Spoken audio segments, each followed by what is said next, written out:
So if you have just joined us, welcome to this CIPS virtual event. Bienvenue à tout le monde qui s'est joint à nous. Là, je viens juste de voir un message dans le chat de quelqu'un qui demande qui dit qu'elle ne veut pas entendre. Est-ce qu'il y a quelqu'un qui peut confirmer dans le chat que vous m'entendez bien? Can anybody confirm that you can effectively hear me, just to make sure that we are good to go?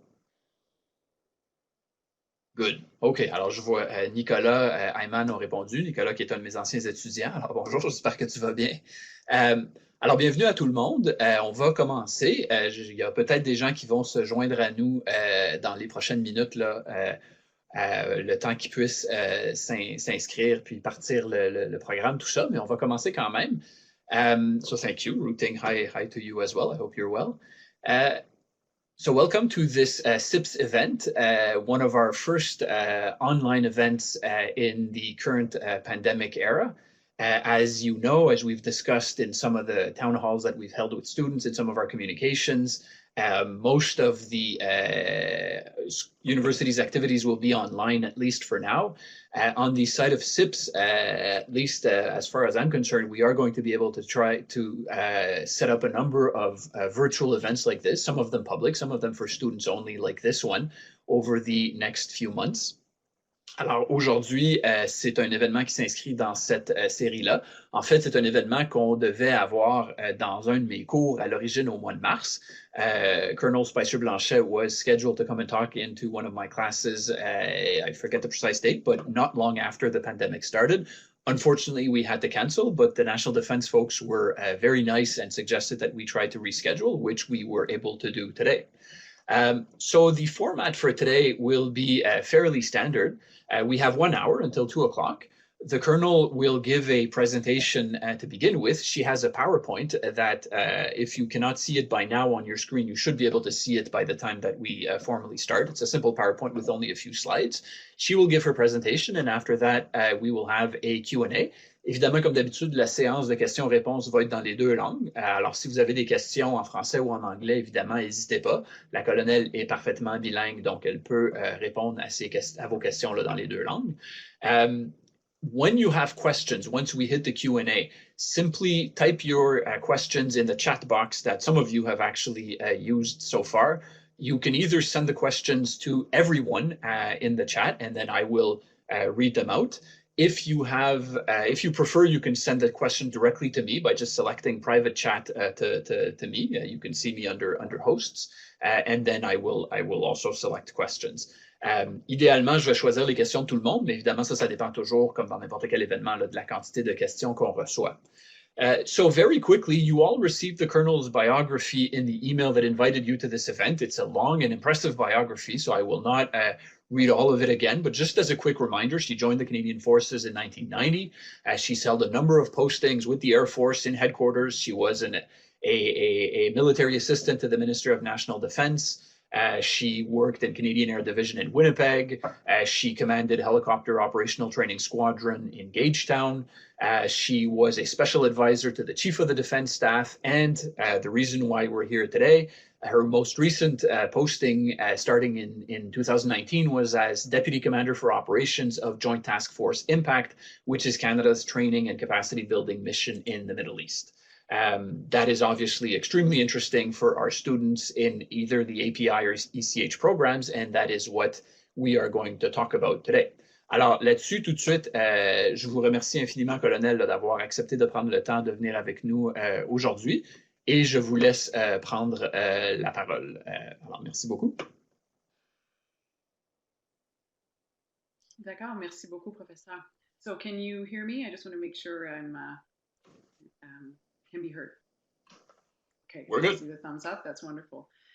Thank you very much, not only for the kind introduction, but thank you very much for inviting me to be here with you all today. It's a tremendous opportunity for me to be able to share some of the experiences and knowledge that I've gained in my recent deployment with Joint Task Force Impact in the Middle East. So as the professor mentioned, originally you would have been seeing me from theater. I would have hopefully been joining in while I was in the position in Kuwait. But as things have been delayed, now you get to see me from my home office. And either way, I'm still very, very thrilled to be here with you all. So my aim today is initially to provide you a brief overview of Operation Impact and Joint Task Force Impact specifically, what the JTF Impact does, and my role within that. So clearly I will focus more on recent events from the past 6 to 8 months. My deployment time was from October 2019, and I've only been back for just over a week back to my home. So I was there right until mid-May before I departed. And I'm really eager to be able to answer any questions that you might have and to again share my experiences. Après mon introduction ou après la présentation, ça me ferait plaisir de répondre à toutes questions, soit sur la mission ou bien sur mes expériences dans les forces canadiennes.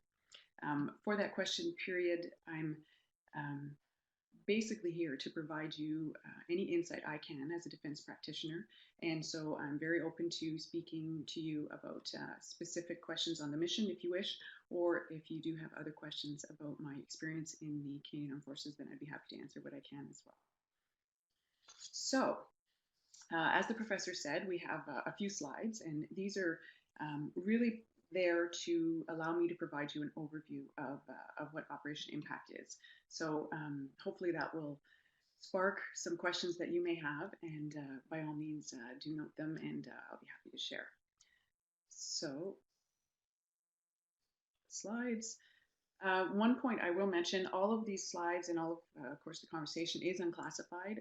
Unfortunately, when I cut and pasted some of the slides, the formatting, I lost some of the formatting, so the classification was lost, but they are unclassified. The reason I wanted to show you this slide, the first one, hoping everyone can see it, is about regional dynamics, and it essentially is provided to set the scene for the location and where this particular Canadian Armed Forces mission is located. Clearly, the Middle East is very complex and very dynamic in terms of all of the political situations that exist. And these all affect the missions that we have, we're undertaking there. So the main takeaways from this slide, number one, it demonstrates the interconnectedness of events in the region, and that's the main point about different things that happen in whether it's Iran or down in Yemen. They just have far-reaching effects, and there is a lot of cause and effect that is widespread throughout the entire region, and this can of course affect what everyone is of course going through. Number two, the events were very unpredictable. And there are multiple actors, state and non-state, and multiple variables that affect what's going on in the region. The third takeaway is the impact to the Canadian Armed Forces mission for us was very notable in Iraq, seen with rising tensions, potentially higher threat levels, and definite increase to risk, and sometimes increase to mission. And that was just one of the effects of the ongoing and very complex regional dynamics that were at play. I would say the key one there, in fact, I'll highlight, with the US and Iran tensions, that's what we saw play out in December, January specifically, and that was largely seen with the Shia militia groups and the Iranian proxy groups that would cause a threat to coalition and Canadian forces. So as I go to the next slide, I'll be able to situate where the Canadians were in that a little bit better. It'll be the next one. So essentially, for Operation Impact, it's the Government of Canada mandated capacity building mission. The government obviously mandates these missions through memorandums to cabinet, and the Op Impact Memorandum to Cabinet was renewed in 2019. So the current mission is extant until March 21, which does mean that the government will be undertaking efforts and should be in discussion, are in discussions now, in fact, with Global Affairs Canada and with Defence in terms of what the next MC would look like to determine the future of the mission after March 2021. So for the Canadian Armed Forces mission, this means we have contributions that are managed by what we call Joint Task Force Impact. So that's the entire Joint Task Force, and in there we have contributions of troops and capabilities to two main entities that we've been working with. The coalition, so the Combined Joint Task Force Operation Inherent Resolve, is the American-led coalition that is based in Baghdad, with part of its headquarters in Kuwait as well, but also we have Canadians that are with NATO mission in Iraq, also based in Baghdad. So as I mentioned, Joint Task Force Impact is the overarching entity, organization that manages all of the Canadian Armed Forces troop contributions. Now, I will say for Operation Impact, this also includes Canadian training and assistance teams in Lebanon and in Jordan.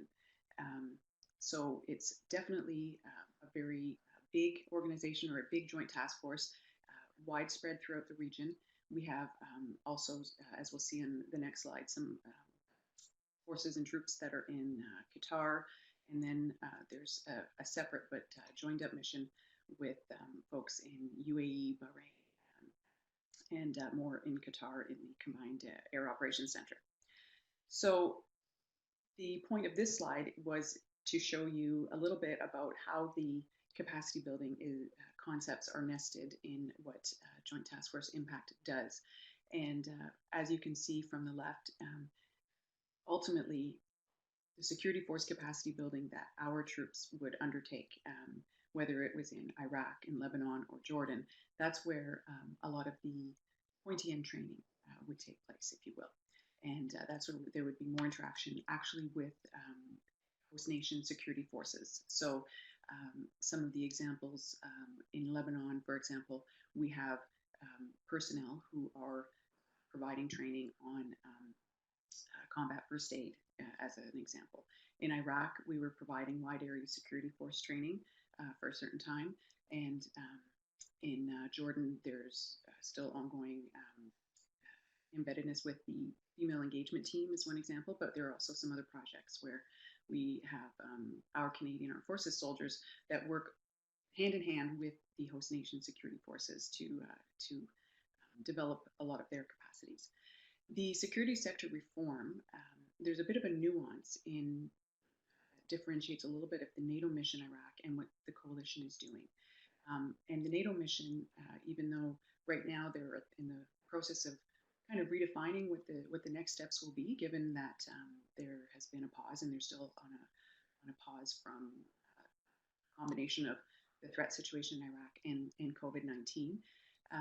But their focus is much more on the institutional level and being able to help the host nation security forces manage their institutions and be able to develop systems and programs to be able to then create the defense or security sector that they actually need. And of course, all of this fits into the capacity building umbrella that is the ultimate goal here, which is to enable all of these nations to improve their own security situations, whether it's along their border or internally fighting against violent extremist organizations.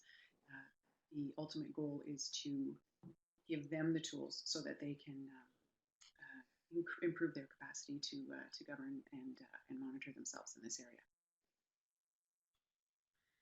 So the final slide that I'll show you, even though I can talk a little bit more on some of the other aspects, basically gives you the laydown of where Joint Task Force Impact is located. And as I mentioned, it is widespread throughout several countries, which with that geographical dispersion certainly makes it very interesting to manage and command and control. So my role in this within Joint Task Force Impact Headquarters as the Deputy Commander for Operations, our headquarters was located in Kuwait, and we had the job of managing and coordinating all of the people and equipment and capacities or capabilities that form each of these units. So along the excuse me, along the bottom of the slide, we have the just a very brief description of the units. So from the headquarters to the Air Task Force, which has now been renamed to the Air Detachment Impact for because it reduced in size after some of the helicopters moved. And we have everything from a joint intelligence center to military police unit. The key element is the operational support hub, Southwest Asia, which we call the OSH. These are all there to enable the movement, the provision of supplies and people and getting everywhere where they need to be. So our job is ultimately to ensure that everyone is trained, organized, and equipped to do the jobs that they need to do in each of these locations. So those are mainly the slides that I had.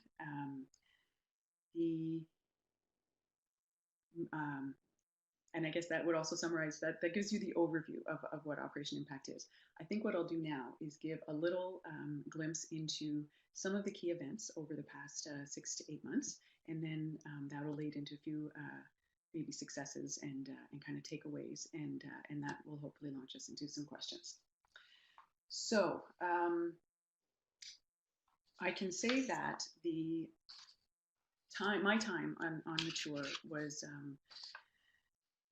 not very, I don't feel that it was very typical. It certainly was not something that I expected, and that was largely due to the large number of unforeseen events that took place. So the tour can actually easily be described in terms of phases.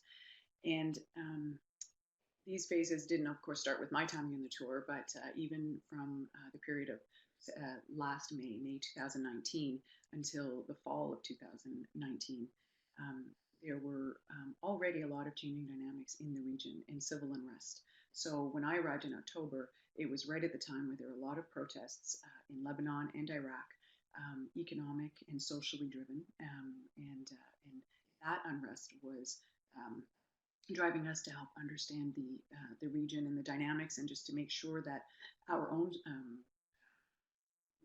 Canadian Armed Forces members were safe and able to operate in those environments. A lot of good things happened in that time. Big efforts were made in Jordan with the Jordan Border Road project, which ultimately was announced a bit later, but that's certainly a very key success story for the Canadian Armed Forces contribution through the CTAT, which is the Canadian Training and Assistance Team in Jordan. Throughout that summer period leading into the fall, the Shia militia groups who had been fighting alongside the Iraqi security forces when they were fighting against Daesh formed part of the Popular Mobilization Forces. This created a dynamic in Iraq specifically where these Popular Mobilization Forces, the PMF, became hostile. Some of the SMGs became hostile to the coalition forces, and so this subsequently increased the threat to coalition forces, of which we had Canadian members. So that was another dynamic that took place. In October, Turkey had launched Operation Peace Spring, and then there were a lot of events happening along the border with Syria. And in fact, I will take us back to the regional dynamic slide, because that's where we see how all of these interconnected events can happen. So this whole period, as I mentioned, was basically characterized by civil unrest and a lot of separate but sometimes interconnected events. The second phase was really one that hit off at the end of December and took place in January, and this was the result of US and Iran tensions, when subsequent to a lot of the Shia militia group attacks, rocket attacks on coalition forces in Iraq, coalition bases in Iraq, ultimately led to an American contractor being killed and some American military wounded in action. And then we saw the escalation of events that led to the drone strike on the 3rd of January when the Americans killed Soleimani. And while we were in theater, obviously we had troops in Iraq, and so their safety and the protection of the force was paramount and became the focus of what we were doing. So in January, subsequent to those attacks, we saw the Iranian response, or the potential Iranian response, and the missiles that they ultimately did launch. And so this created a very interesting situation where the coalition and NATO missions, we basically had to decide, what to do with the capacity building soldiers and troops that were located in Iraq. So we did see a period of very high tension at that time. And as I mentioned, just the focus was really on force protection. So there were certain efforts made to move personnel either out of Iraq or within to safer areas. Another thing that happened in that area, of course, politically in Iraq, the government, or the prime minister, I think it was November, when the Iraqi prime minister had resigned and then was the caretaker prime minister. So the fact that Iraq didn't have a functioning government was certainly another factor that, when added to everything else, contributed to this very unstable environment. And when the Council of Representatives in Iraq voted to expel foreign forces, this, of course, created a very precarious situation for coalition and for NATO. So all of that was bubbling along is not necessarily the best way to say it, but in January it was very unpredictable. The tensions were very high. The risk of escalation of activities on either side of actions was also quite high. It did start to kind of calm down a little bit. Unfortunately, one of the reasons, one of the unknowns was what actions Iran would take. And when they had the tragic accident with the airliner, that actually had a de-escalating effect, because I believe Iran basically was focused on some other things. So overall, as time went on, in February, the situation did calm down to a point where we were trying to decide when could we resume operations. When the tensions were high in January, the decision was made by the coalition and by NATO and by the government of Iraq, I should add, to pause the capacity building efforts. Clearly, with the emphasis on the protection of the forces, it was more important to ensure that the environment was safe to resume training efforts.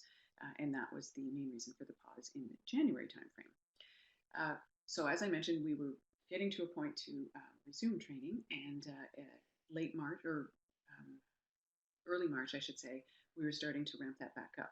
And then COVID came. So unfortunately, it means that a lot of the good efforts that were made to get to resumption of training basically all stopped short, and training did, if it had resumed, stopped again, and if it had not yet resumed, basically was put on pause. Now, what I've just described is largely in Iraq. I will note that throughout the January-February period, the training in Jordan and Lebanon did not cease. So that did continue. And in fact, that was when they did the announcements for the Jordan Border Road. We had some, there were some projects that were worked on with the Lebanese armed forces that were successfully brought to fruition in that time period. So there was success from an overall Joint Task Force impact perspective, but specifically in Iraq, it was a precarious time, and that did require us to focus our efforts, in all of those locations proportionately. So the period then, sort of from March, is when COVID hit us, and the effect of the pandemic was also quite marked and unexpected, of course, as it was throughout the world. It was something that was unpredictable, but even the effects and all of the second and third and fourth order effects of the COVID pandemic, I think we can all agree were quite unpredictable and certainly life changing. And I think our webinar is a good example of that. So in March, though, it did combination of the security situation in Iraq and the COVID situation. The decision was made to withdraw all of the Canadian troops from Iraq. And that was something that Joint Task Force Impact undertook. We had with the Air Task Force and the Hercules aircraft that we operated in the region.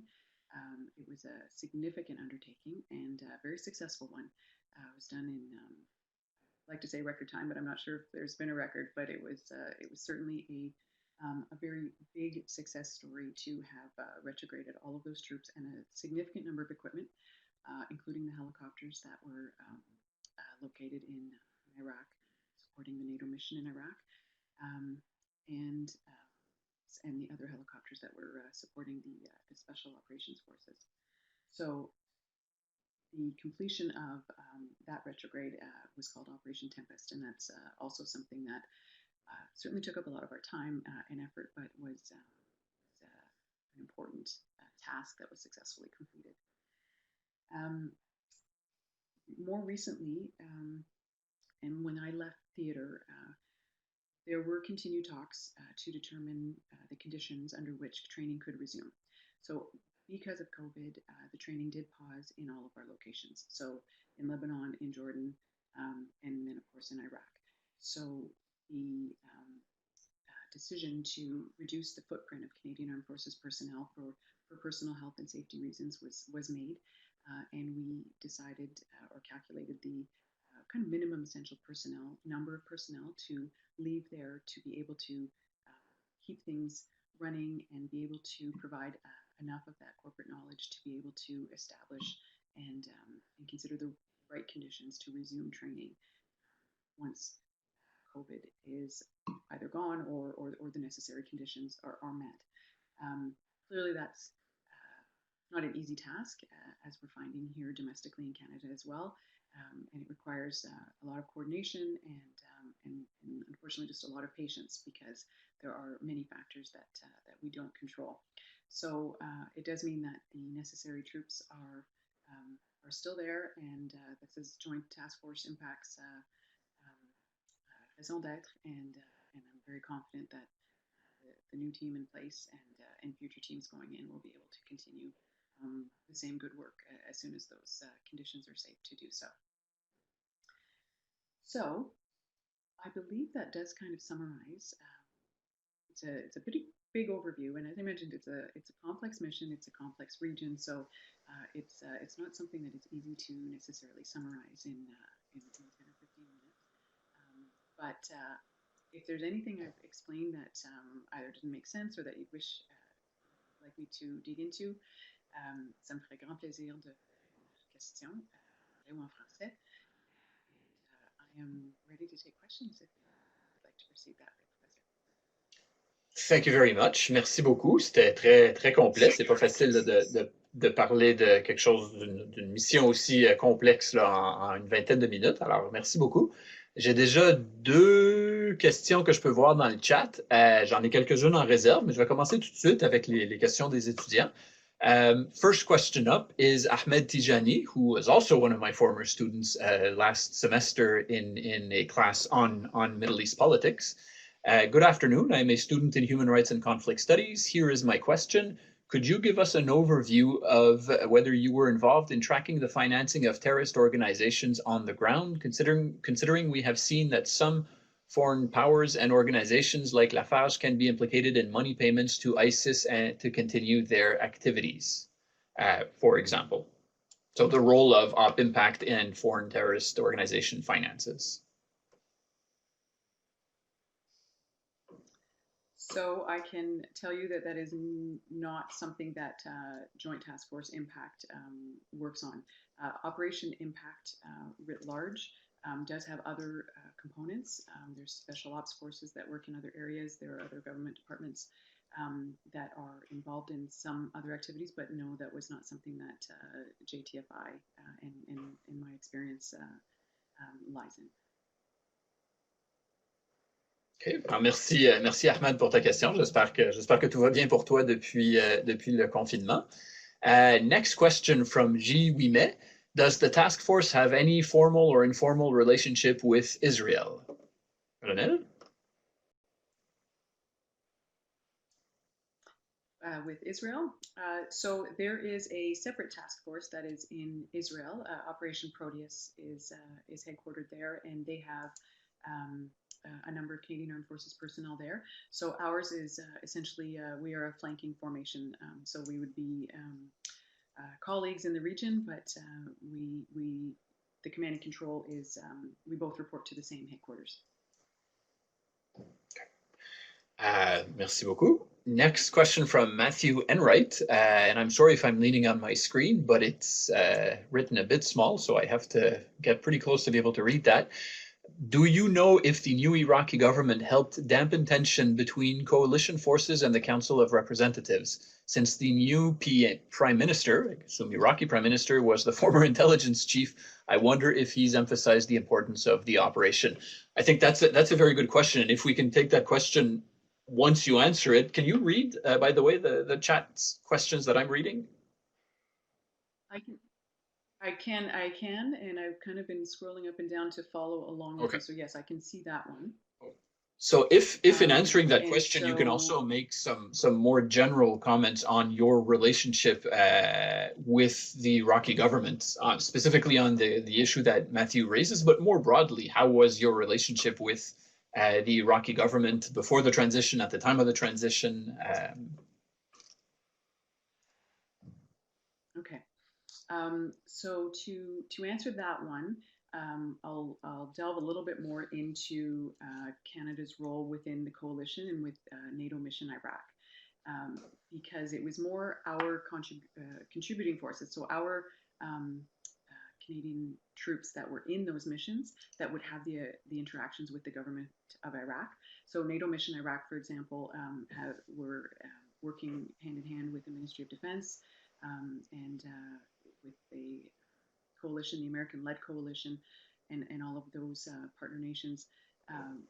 They dealt a lot with the Ministry of Defense and Interior, and so they actually are the ones who did the day-to-day personal interaction with members of the government of Iraq.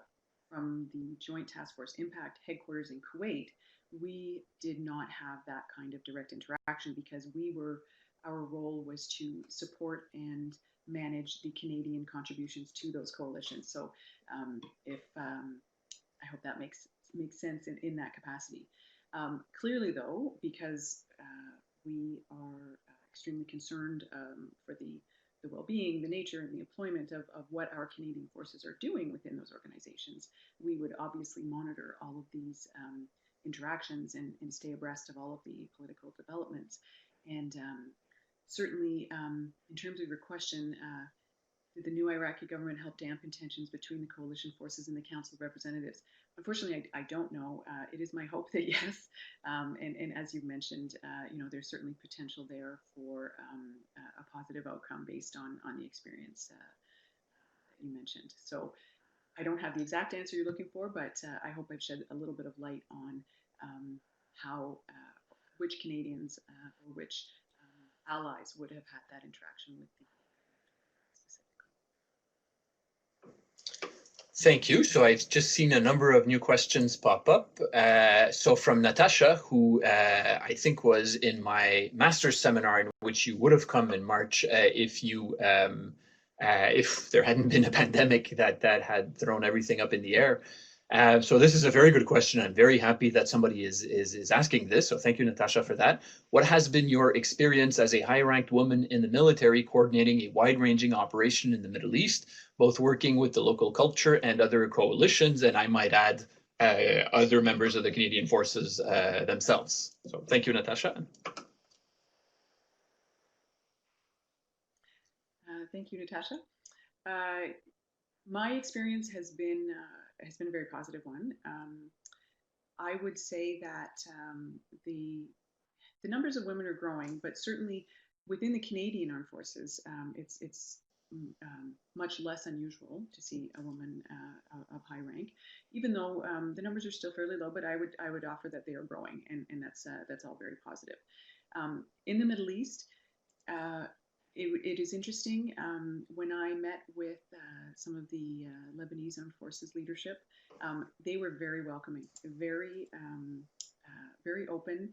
They actually had, because there's the Lebanese Armed Forces and the Jordanian Armed Forces. So in Jordan, one of our main contributions there is the female engagement teams. We have a training team of Canadian military women, only 3 of them, and they work with the Jordanian female engagement team. It's a platoon of female soldiers, and the reason the Jordanian Armed Forces created this platoon was in recognition of the fact that women, the role that women have in the security domain and in defense, whether it's peacekeeping or others. So they have taken great strides to train members of the Jordanian Armed Forces. So they have a female engagement team. Now they're not as integrated as we are in Canada. So it is a standalone female unit, and it's something that they are striving towards. So by teaching these women basic soldiering skills, that's the hope and the intent is that will enable them to then integrate within the quick reaction force battalions or the other military units that they will ultimately be part of. So a little bit of extra information there, but when I met with the leadership, they were very keen to develop this other aspect, I guess, of their armed forces, and I felt very well treated and respected. It's not something they're used to though in the military, so they do not have very many women. Certainly not in operational trades at higher ranks yet. It's something that I hope that they get to. In our advisory team, training and advisory team in Lebanon, we had a lieutenant colonel, a female Canadian officer, who was leading the logistics, mentoring and mobile training team. And she was very well received, very well respected. The Lebanese Armed Forces were again another example of very open to receiving the training and our presence there. When we work with our allies, certainly from my position in the headquarters, I would have to deal with American counterparts within the coalition, or British, like we had a lot of Five Eyes, but there were Italian officers, there Danish personnel as well. So we kind of see ourselves in a lot of those militaries, because I do find from my experience that the other Western militaries are developing kind of at pace with Canada in terms of our own integration and the issues that we are dealing with as we all try to increase the number of women in our militaries for sheer reasons of operational effectiveness and better representing the diverse Canadian society that we are. So I hope that answers your question.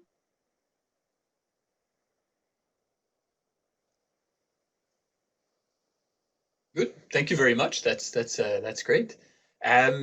Next question from Tony, asking, will Operation Impact intensify in light of growing tensions in Libya? Is there any link with Libya for JTF Impact? Not at this time, not a direct link, though, of course, as I mentioned with the regional dynamics, certainly events that happen in one part of the region tend to have very wide, far-reaching ones, certainly when it comes to proxies and just the disproportionate impact, I guess, across different entities and organizations. So it's possible, but I don't see a direct one at this time.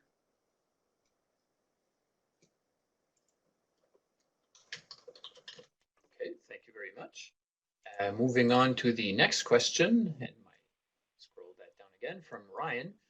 This is an interesting question that I'd be interested in your answer to that. Can you elaborate further on the nature of threats posed to Canadian personnel in Iraq and the surrounding region? Can you talk to us a bit about force protection measures? The extent that you can. What was the threat level to yourself and to others during the deployment? What you did to manage or mitigate that threat, and so on. So thank you, Ryan, for that. Okay, so I will do my best with this one. In Iraq specifically, I mean, the immediate threat of the Shia militia groups was the fact that they were indiscriminately attacking coalition bases with rockets, and so that would be, I guess, the most tangible one that we read about that in the news. That's open source that exists. Clearly, we are trained along with our coalition partners to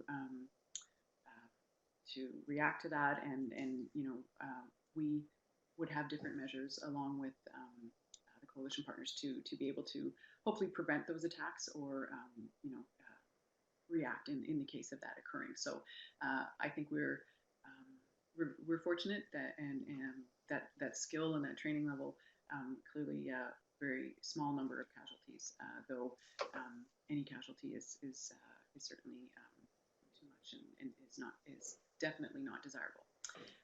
In the region overall, I think when we saw the short-range ballistic missile attacks that occurred, and again were widely talked about in open source press, that's a bit of a different dynamic.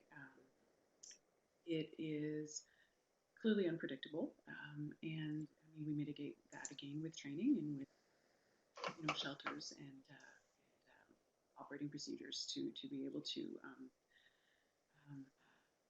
react should it happen. I'm not sure if I've quite answered your question, but I think that's kind of all I can do in this forum.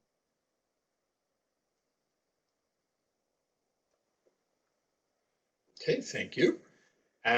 Moving down to David, do the capacity building efforts that the coalition and task force are involved in include cybersecurity capacities? Anything at that level? Thank you, David.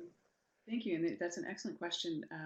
At this point in time, with Joint Task Force Impact and the current units that we have capacity building, that's not one of the teams that we have. It's not one of the areas, but certainly an interesting one that I'm sure would be have good potential significantly for the future.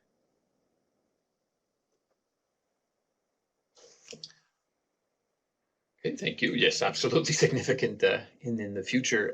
Moving on, next to Tony again. Also, were there any combat engagements by any Canadian military personnel? So by combat engagements, I'm assuming you mean firing at and against. Joint Task Force Impact was in a training and capacity building role, so it certainly wasn't a combat role, if you will. Though everyone is equipped and trained for self-defense, there was no incident to speak of in that regard.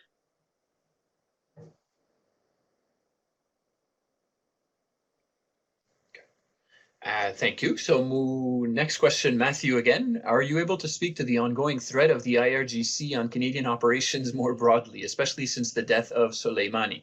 The reason I ask is that Iran could see the coalition mission as a threat to their strategic interests in Iraq. They definitely do. So that's a good question. And just to build on that question, going again to the previous one, linking all that. So in answering Matthew's question, I think the question that raises for me is, the purpose of JTF Impact, at least in part. I mean, there's a broader diplomatic and geostrategic context, but the purpose is to train Iraqi forces, in the case of Iraq, in the fight against Islamic State, right? It's part of the counter-Daesh coalition and so on. But in Iraq, at least, one of the, if not the main threats to the security of Canadian forces deployed personnel was not IS itself, but Iraqi Shia militias supported by Iran. But the purpose of the mission is not to train against them or to go after them. So as that threat has increased in the last year, 2 year, 3 years, it was there before, but it's increased.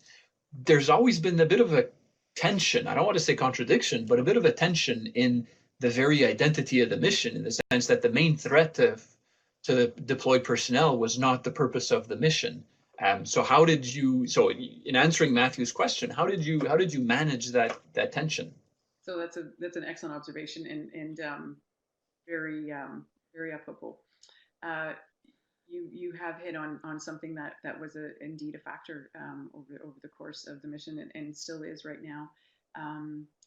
The At the end of the day, Canada's there at the request of the king, or at the request of the Iraqi government, for as long as that is still valid, which at this point it is still valid. But also the mandate from the government of Canada does have stipulations, and as you mentioned, the mission is for capacity building. It is not to engage in countering this evolved threat, if you will. So that needs to be managed with coalition partners, and clearly was one of the main reasons that that we removed our troops from the situation they were in, because if they got to a point where they were not able to conduct their training mission safely and effectively, then I mean, Canada has to abide by the mission that they're there to do. So that was certainly one of the ways that we mitigated that or reacted to that, and that was one of the factors that led to the withdrawal of the troops. It was exacerbated by the COVID situation, but at the end of the day, because we were not able to carry out those training tasks, we basically had to remove ourselves from that specific environment. I'm just going to go back and see if I hit on most of that question. It's a very real tension, and it's something that the government of Canada needs to also kind of decide and work with our allies to respond to. So it's certainly not something that we had the tools or all the authorities to manage uniquely at the Joint Task Force level. So does that help answer your question?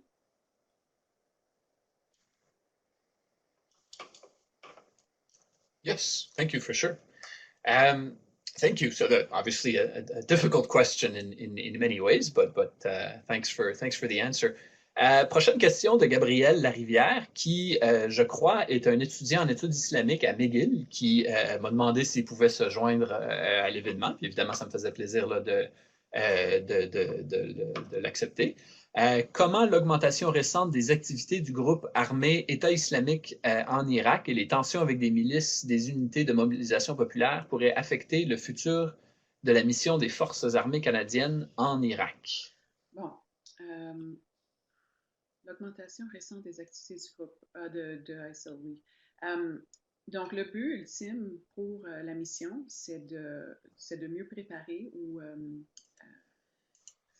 entraîner les forces irakiennes pour se défendre et pour contre-agir aux actions des groupes de Daesh. Tout cela, on rencontrait des succès. On avait vu avec notre entraînement, et quand je parle de nous, c'est pas juste les Canadiens, c'était nos actions avec la coalition, alors les autres nations qui contribuaient aussi. On avait vu beaucoup de succès. Alors, il y avait plusieurs domaines où les forces de sécurité irakiennes, ils étaient en mesure ils prenaient beaucoup de contrôle eux-mêmes. Alors, on voyait le succès et ils étaient mieux capables de gérer leur situation de sécurité eux-mêmes. Alors ça continue. Malgré le fait que l'entraînement peut-être est en pause, l'armée irakienne continue avec leurs opérations et ils sont capables, ils se sont montrés très capables de prendre plusieurs responsabilités eux-mêmes.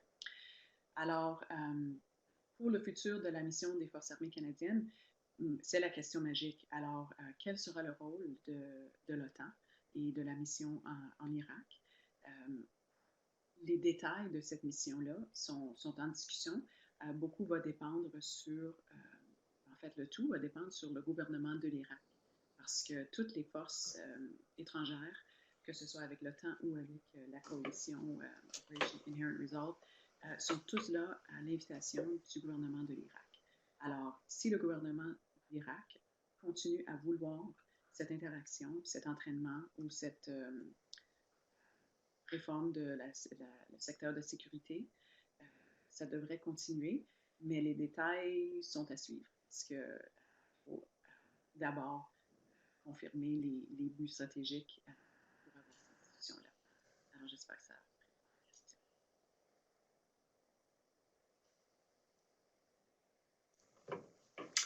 Merci beaucoup. Prochaine question de Ayman. You mentioned the militia threat were due to attacking coalitions by firing rockets at them. So my question, was the coalition, especially Canadian assets, attacked before or after the attack of Soleimani and PMU head Abu Mahdi al-Muhandis? Were Canadian forces targeted either before or after? That's a good question. So coalition bases where Canadians were located had been targeted throughout 2019. We saw a lot of it picked up, I would say, in this late summer, fall period of 2019. So yes, it did start before the attacks in January, but then picked up markedly in January, February, and then there were some larger events in March that were that unfortunately led to coalition deaths.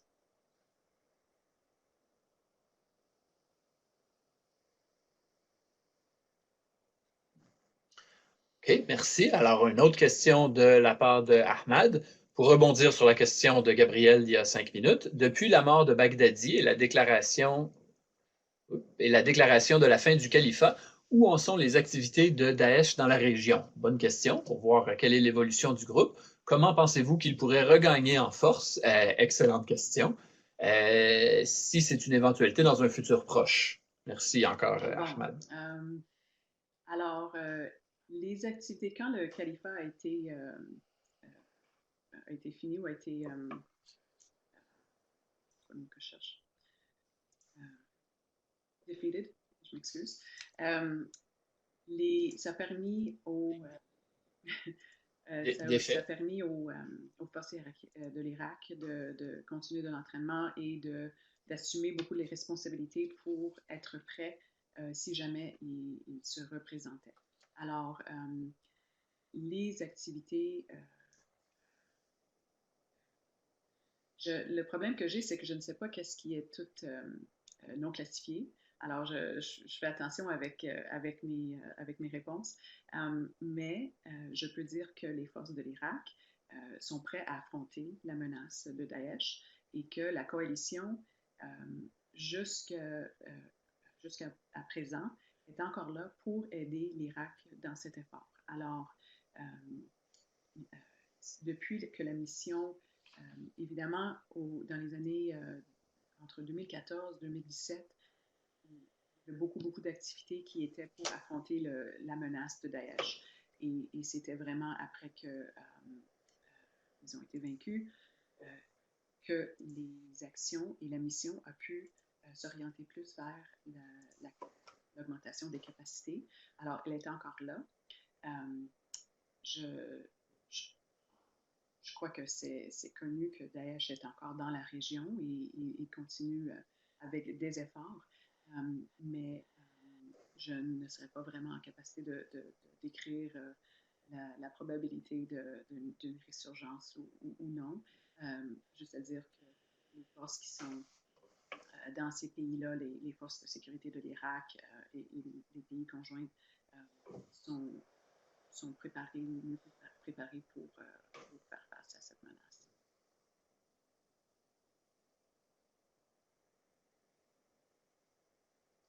Merci beaucoup. Alors, moi, je vais poser une petite dernière question rapidement, puis malheureusement, là, on va devoir arrêter après ça. C'est une question un peu plus générale, puis peut-être un peu plus spéculative, mais JTF Impact, c'est une mission de formation.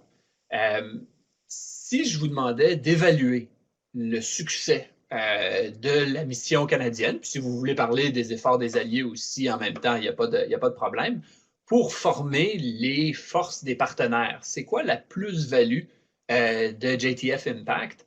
Est-ce qu'on peut, je comprends qu'on ne peut pas mesurer ça puis quantifier ça de façon très précise, mais quel est l'impact sur le terrain? Comment est-ce que vous voyez les forces que vous avez entraînées, dont vous avez augmenté les capacités, vraiment, jusqu'à quel point est-ce qu'ils ont amélioré leur performance? Donc, on parle un petit peu de performance measurements in capacity building, ou how to measure that? Oui.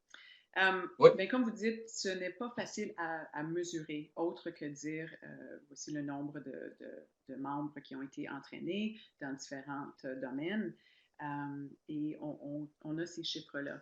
Mais de là à dire qu'on a des statistiques qui démontrent exactement où ils sont tous utilisés, cette sorte d'information n'est simplement pas disponible parce que ça dépend de où ces gouvernements-là vont employer leurs membres militaires.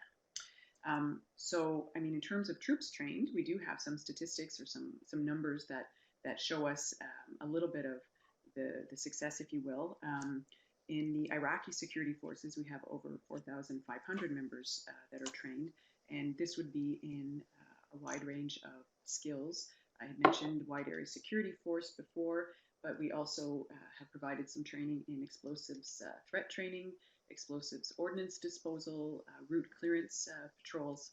So there are some practical skills that Canadian Forces troops, alongside with the Allies, have been able to provide in a practical sense. What the government of Iraq, the ISF, then does with those soldiers is just not something that I believe is measurable. In Jordan, we have over 900 members of the Jordanian Armed Forces trained, and in Lebanon, over 1,490.